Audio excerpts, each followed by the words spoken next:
ಹರಿಯಾಣದಲ್ಲಂತೂ ಕಾಂಗ್ರೆಸ್ಗೆ ಈಗ ಆರಂಭಿಕ ಮುನ್ನಡೆ. 20 ಸ್ಥಾನಗಳಲ್ಲಿ ಕಾಂಗ್ರೆಸ್ಗೆ ಲೀಡ್ ಸಿಕ್ಕಿದೆ. ಹರಿಯಾಣದಲ್ಲಿ ಟೋಟಲ್ 20 ಸ್ಥಾನಗಳಲ್ಲಿ ಕಾಂಗ್ರೆಸ್ಗೆ ಆರಂಭಿಕ ಮುನ್ನಡೆ.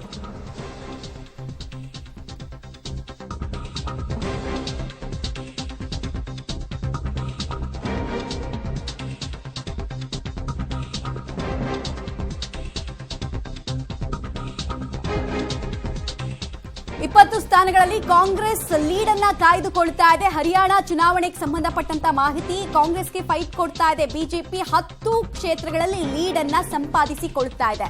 ಜುಲಾನಾ ಕ್ಷೇತ್ರದಲ್ಲಿ ಕಾಂಗ್ರೆಸ್ನ ವಿನೇಶ್ ಫೋಗಟ್ಗೆ ಮುನ್ನಡೆ. ವಿನೇಶ್ ಫೋಗಟ್ ವಿಚಾರ ಬಹಳ ದೊಡ್ಡ ಮಟ್ಟದಲ್ಲಿ ಸುದ್ದಿಯಾಗಿತ್ತು. ಆ ರೆಸ್ಲಿಂಗ್ ನ ಹೋರಾಟವನ್ನು ನಿಮಗೆ ನೆನಪಿರಬಹುದು. ಅದೆಲ್ಲವೂ ಇಲ್ಲಿ ಕೈ ಹಿಡಿಯುತ್ತೆ ಅನ್ನೋದು ಅವ್ರ ನಂಬಿಕೆ. ವಿನೇಶ್ ಫೋಗಟ್ಗೆ ಆರಂಭಿಕ ಹಂತದ ಮುನ್ನಡೆ ಕೂಡ ಸಿಗ್ತಾ ಇದೆ ಅನ್ನೋದು ಗೊತ್ತಾಗ್ತಾ ಇದೆ. ಅದು ಆಕ್ಚುಲಿ ಅಲ್ಲಿದ್ದಂತಹ ಹಿಂದಿನ ಸೀಟು ಬಿಜೆಪಿ ಅವರದು. ಸೊ ವಿನೇಶ್ ಫೋಗಟ್ ಈ ಸಲ ಲೀಡ್ ಅನ್ನು ಕಾಯ್ದುಕೊಳ್ತಾ ಇದ್ದಾರೆ. ಇನ್ಫ್ಯಾಕ್ಟ್ ಅವರ ಅತ್ತೆ ಮಾವನ ಊರದು, ಅವ್ರ ಸ್ವಂತ ಊರಲ್ಲ, ಅದು ಅತ್ತೆ ಮಾವನ ಊರದು ವಿನೇಶ್ ಫೋಗಟ್. ಇನ್ನೊಂದು ಕಡೆಗೆ ಹರಿಯಾಣದ 90 ಕ್ಷೇತ್ರಗಳ ಪೈಕಿ 35 ಕ್ಷೇತ್ರಗಳ ಟ್ರೆಂಡ್ ಗೊತ್ತಾಗ್ತಾ ಇದೆ. ಅದರಲ್ಲಿ ಕಾಂಗ್ರೆಸ್ 19 ಕ್ಷೇತ್ರಗಳಲ್ಲಿ, ಅಂದ್ರೆ ಇವಾಗ ಅದು 20 ಅಂತ ನಂಬರ್ ಅಪ್ಡೇಟ್ ಆಗಿದೆ, 20 ಕ್ಷೇತ್ರಗಳಲ್ಲಿ ಲೀಡ್ ಅನ್ನು ಕಾಯ್ದುಕೊಳ್ತಾ ಇದೆ. BJP 12, INLD 2. ನೋಡಿ ಕಾಂಗ್ರೆಸ್, ನೋಡಿ ಕ್ಷಣ ಕ್ಷಣಕ್ಕೂ ಅಪ್ಡೇಟ್ಸು, ಕ್ಷಣ ಕ್ಷಣಕ್ಕೂ ಕಾಂಗ್ರೆಸ್ಗೆ ಸಿಹಿ ಸುದ್ದಿ ಇದು. ಕಾಂಗ್ರೆಸ್ 29 ಕ್ಷೇತ್ರಗಳಲ್ಲಿ ಲೀಡ್ ಕಾಯ್ದುಕೊಳ್ತಾ ಇದೆ, ಅಂದ್ರೆ ಟ್ರೆಂಡ್ ಅವ್ರ ಪರವಾಗಿದೆ. ಬಿಜೆಪಿ 17, INLD 2, ಅದರ್ಸ್ 2 ಅನ್ನೋದು ಗೊತ್ತಾಗ್ತಾ ಇದೆ. JJLP ಪಾರ್ಟಿ ಕತೆ ಏನಾಯ್ತು ಅನ್ನೋದು ಕುತೂಹಲ. ಕಾಂಗ್ರೆಸ್ ಹರಿಯಾಣದಲ್ಲಿ ಎಕ್ಸ್ಪೆಕ್ಟೆಡ್ ರೀತಿ ಕಮಾಲ್ ಮಾಡ್ತಾ ಇದೆ.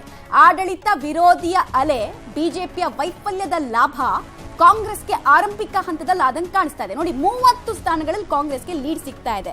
ಇನ್ನೊಂದು 16 ಕ್ಷೇತ್ರಗಳಲ್ಲಿ ಲೀಡ್ ಸಿಕ್ಬಿಟ್ರೆ ಆಲ್ಮೋಸ್ಟ್ ಗೊತ್ತಾಗುತ್ತೆ ನಮಗೆ ರಿಸಲ್ಟ್ ಅಥವಾ ಟ್ರೆಂಡ್ ಯಾವ ಕಡೆಗೆ ಹೋಗ್ತಾ ಇದೆ ಅಂತ ಹೇಳಿ. ಅಲ್ಲ, ಇನ್ನು 40 ಕ್ಷೇತ್ರಗಳ ಟ್ರೆಂಡ್ ನಮಗೆ ರಿಸಲ್ಟ್ ಓಪನ್ ಅಪ್ ಆಗೇ ಇಲ್ವಲ್ಲ.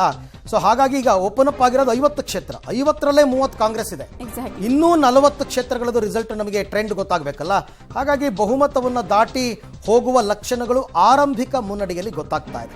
30 ಸ್ಥಾನಗಳಲ್ಲಿ ಈಗ ಕಾಂಗ್ರೆಸ್ ಲೀಡ್ ಇದ್ರೆ 17ರಲ್ಲಿ ಬಿಜೆಪಿ ಇದೆ. ಬ್ಯಾಕ್ ಟು ಬ್ಯಾಕ್ INLD ಮತ್ತು ಅದರ್ಸ್ ಅವರೆಲ್ಲರೂ ಕೂಡ ತುಂಬ ಕಡಿಮೆ ಪ್ರಮಾಣದ ನಂಬರ್ಸ್ ಅನ್ನು ಪಡ್ಕೊಳ್ತಾ ಇರ್ತಕ್ಕಂಥದ್ದು.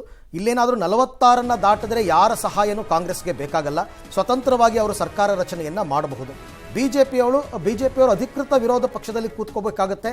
ಆಮೇಲೆ ಯಾವುದೇ ರಾಜ್ಯ ಆದರೂ 10 ವರ್ಷಗಳು ಒಂದು ಪಕ್ಷ ಆಡಳಿತವನ್ನು ಮಾಡಿದ್ರೆ ಆಂಟಿ ಇನ್ಕಂಬೆನ್ಸಿ ಅಂತಕ್ಕಂಥದ್ದು ಸಹಜವಾಗಿ ಇದ್ದೇ ಇರುತ್ತೆ. ಆಂಟಿ ಇನ್ಕಂಬೆನ್ಸಿ, ಆಡಳಿತ ವಿರೋಧಿ ಅಲೆ ಅಂತಕ್ಕಂಥದ್ದು, ಜೊತೆಗೆ ಕೆಲವು ಸ್ವಯಂಕೃತ ಅಪರಾಧಗಳು ಇವ್ರದ್ದಿದೆ. ಹಾಗಾಗಿ ಜನ ಬದಲಾವಣೆಯನ್ನು ಬಯಸಿರ್ಬೋದು, ಗೊತ್ತಿಲ್ಲ ನನಗೆ. ಈ ರೀತಿ ಇದೇ ನಂಬರ್ಸ್ ಮುಂದುವರೆದರೆ ಅಂತಂದ್ಬಿಟ್ಟು 51 ಕ್ಷೇತ್ರಗಳು ಹರಿಯಾಣದ್ದು. ಇನ್ನು ಜಮ್ಮು ಕಾಶ್ಮೀರದಲ್ಲಿ ಕಾಂಗ್ರೆಸ್ ಮತ್ತು ನ್ಯಾಷನಲ್ ಕಾನ್ಫರೆನ್ಸ್ಗೆ ಲೀಡ್ ಸಿಗ್ತಾ ಇದೆ. 10 ಸ್ಥಾನಗಳಲ್ಲಿ ಇಂಡಿ ಕೂಟ ಲೀಡನ್ನು ಪಡ್ಕೋತಾ ಇದೆ ಅಂತಕ್ಕಂಥದ್ದು ಗೊತ್ತಾಗ್ತಾ ಇದೆ. 8ರಲ್ಲಿ ಬಿಜೆಪಿ, PDP 1ರಲ್ಲಿ ಮುನ್ನಡೆಯಲ್ಲಿ ಇರತಕ್ಕಂಥದ್ದು. 10 ಸ್ಥಾನಗಳಲ್ಲಿ ಇಂಡಿ ಕೂಟ ಲೀಡನ್ನು ಪಡ್ಕೊಂಡಿದೆ. ಇಲ್ಲಿ ಪ್ರಮುಖವಾಗಿ ಕಾಂಗ್ರೆಸ್ ಮತ್ತು ನ್ಯಾಷನಲ್ ಕಾನ್ಫರೆನ್ಸ್ ಟೈ ಅಪ್ ಆಗಿರ್ತಕ್ಕಂಥದ್ದು.